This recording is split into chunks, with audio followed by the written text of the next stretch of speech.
This is a special mini episode all about the do's and don'ts of protesting, how to keep yourself safe while you're out there. To help us with this discussion, we have Shelby, who is a transit advocate, and we have Anne-Marie, who is a bike mechanic for the operator of LA's Bike Share, a union organizer with TU Local 320, and an organizer with the Stop Lift campaign. Our next proper episode is going to be a full-on discussion about Metro trying to give Lyft the contract for our Bike Share program, and why that's a terrible idea. Anne-Marie is also the former co-host of Bike Talk, which is really cool. I also want to give a shout out to friend of the podcast and my number one protest bro, Alex Denny, who took the photos that we used for this episode's artwork. So as part of the current administration's war on anyone who is poor and is not straight, white, Christian, non-immigrant, car driving, fine, upstanding American people. You may remember that Metro closed down a whole big chunk of the system during the No Kings protests. There have been ICE encounters on buses and trains. This has cratered Metro's ridership, which has been on a big upswing. This is super important to what we do in the active transit community. If you're out protesting, you will likely encounter police, National Guard, even Marines. Anne-Marie and Eric would also like us to mention up front that tear gas, which is one of the non-lethal crowd control methods police use to disperse crowds at protests, is banned in war, but is allowed to be used against protesters. Do with that information what you will, and we hope this discussion helps you make good decisions while you're out protesting.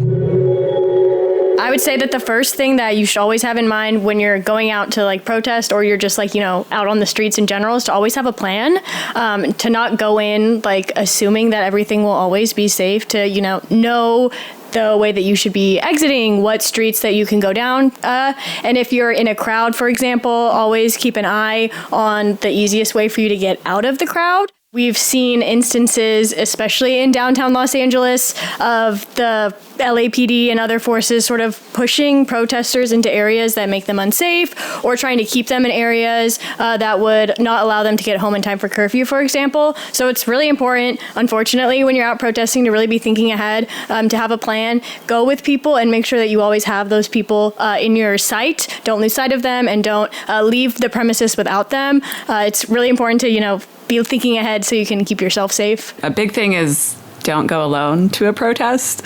I've definitely done that, but it's not the smartest thing to do. I also advise leaving your phone at home, though it does make it hard to communicate with other people. But there are ways outside of phones to communicate, luckily, which I'm not an expert on. But anyway, knowing escape routes, like you said, that's a huge one. I think knowing what the uniforms mean, like which department they're from, can be helpful. Knowing what the movements of the cops mean, so looking at what the different formations they're doing mean, can help you learn, are they about to move forward? Are they about to try and, shoot people with rubber bullets? Yeah, doing a lot of research on that I've found really helpful. These protests in particular kind of felt like going into a battle every time. I suggest you cover your face and any identifying marks. There's been a lot of tear gas, so maybe bring goggles. Yeah, these have been the most intense protests that I've been to. What do different officer markings, uniform things mean? I didn't know that there were different uniforms. Yeah, they'll have different markings for sheriffs and police and like Homeland Security and, Marines, and they haven't brought the Navy in, but, military. And why is it worth knowing, like, the difference between a sheriff and a police officer? One is slightly more unhinged. Yeah. If the National Guard is coming out, that might be a signal that they're escalating the situation. If they have a neck wrap with a American flag on it, like, and a Jesus t-shirt, then run like hell. So being vigilant is very important. Not vigilante. Or vigilant. Yeah, not vigilante. I was out of town for the first round of protests. The day after I got back was the No War with Iran protest at the federal building on Wilshire. Looking around and, you see vaguely looking military people and you think, okay, National Guard, that makes sense. And nope, those are Marines. Oh boy. It's just a whole nother level of like, whoa. When you saw people getting arrested in the Pinata district and they're in like full tactical gear for like in like desert camouflage, it's like, what? Are you filled with candy? Like they have nothing to fear from the people. I feel like as far as threats of violence. That does remind me though, on the first day that the protests went, I have two like transit related stories. One of my bosses, she didn't know about the protests. She didn't know about the situation at all. She was just going home, and then she had to transfer to her bus on Alameda to go to City Terrace on the east side. And she's under 5 feet tall, and she just saw this chaos and got her phone out like a lot of people do. And was like, what's going on? And then she said someone just turned around and like fired a tear gas canister at her. So the next day, her eyes were all puffy, and she was coughing all day, and her voice was scratchy. And she didn't even know. She was just like, she was just trying to get home to her kids and grandkids. This is she's not old, but she is a grandmother, if that will tug at your heartstrings more. Your boss takes the bus? Yeah, one of them, yeah. And two, what does tear gas do if you get tear gassed? I know it's unpleasant. It is, yeah. It makes your eyes burn immediately. If it gets into your airways, it aggravates your throat and your nose. I know it can make people nauseous. It can make you pass out if you're like. And I don't know if this was pepper spray or tear gas or what. There are differences, but they fired something in her direction, and then the next day she's coughing and her face is irritated. Oh, and how about if you wear contacts? Oh, that's bad. Don't do that.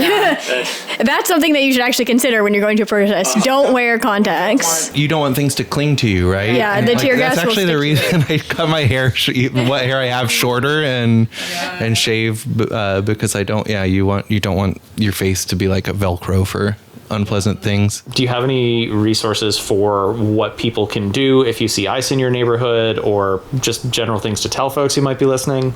Yeah, I mean, in general, the first thing to remember is that like federal agents, ICE agents, they need to have a warrant to be able to enter your house. So if they knock on the door, you can ask for that warrant. A lot of organizations in LA will have like red cards that you can literally just like slip under the door that will tell like the officer, like, I know that I have rights. I know that I need a warrant. If you're at work or you're a manager at work, federal agents aren't allowed to go into areas that say employees only. So if ICE comes to your place of work, the best case is to move your employees into a back of the house area. Tell the officers that they need a warrant to enter your property. At that point, things change. But if they don't have a warrant, they're not allowed into any areas that aren't open to the public. And then there's also a rapid response number that you can call if you see ICE in your area.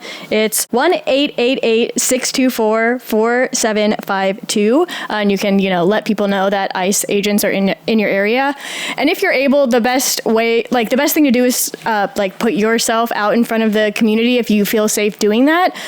Me personally, I would, feel safe putting myself in front of some of my neighbors who might not be as safe, and just, remind them to get inside, to shut their door, and to sort of stay away as much as possible.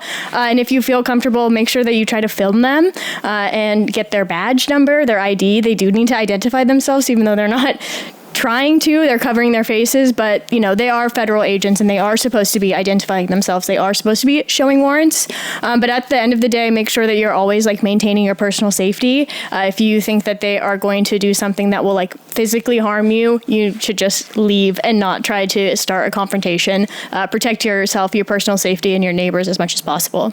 Are there any legalities around filming an officer, like a police officer or an ICE agent? Is that something that you are that you're technically able to do? Yeah. Whether or not they allow you. As long as you're not interfering. Right. That's the only thing they might say. You're interfering with our work, but you can say I legally can document you, and give them maybe 10 feet of room. Shelby, you mentioned you were at the Metro meeting yesterday. Yeah. So what's going on with that? Well, it's just been kind of interesting in general, the whole Metro and ICE situation. Like you were saying, they shut down a lot of Metro service because of the protests, because of the rallies, and just like how that's been impacting the community. I live downtown, so I multiple times found out that the bus I was trying to take wasn't coming anywhere in the 3-mile radius of downtown. And it's not even just in downtown, anywhere that there is a protest that is impeding traffic or something like that, LAPD can shut down the street. Metro maintains the right to make the decision when to shut down their lines. And they were talking at the Metro board meeting yesterday that, in 2020, we had a similar sort of situation with the George Floyd protests. And Metro's big goal, it seems, was to mitigate damage to the system, to the vehicles, while also maintaining rider safety. So they shut down a lot of the lines to try to do that. And they're sort of trying to deal with the ramifications of that and understanding the best way to make the determination when lines should be shut down. But then there's also the flip side of the coin that, there have been reports that ICE agents are coming up to people at bus stops, that ICE agents are trying to enter the bus lines.